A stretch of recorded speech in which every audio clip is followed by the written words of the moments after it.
have about 15 knots of wind.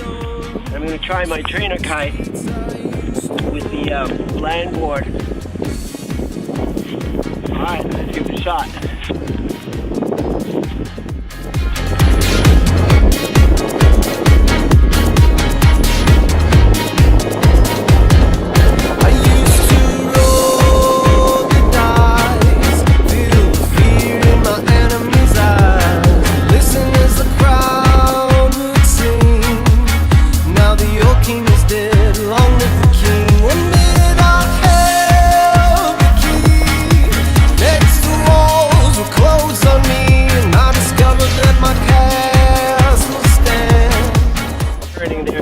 Death spiral, you're pretty much done unless you figure something to do.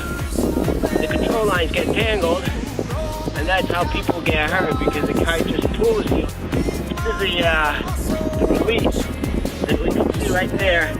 Once the kite starts turning like that on the real kite, it's called the death movement. What happens is it will just pull you, and you can't control it, you can't stop it. So you could exercise in using the release, which is this guy. This is really the lifesaver.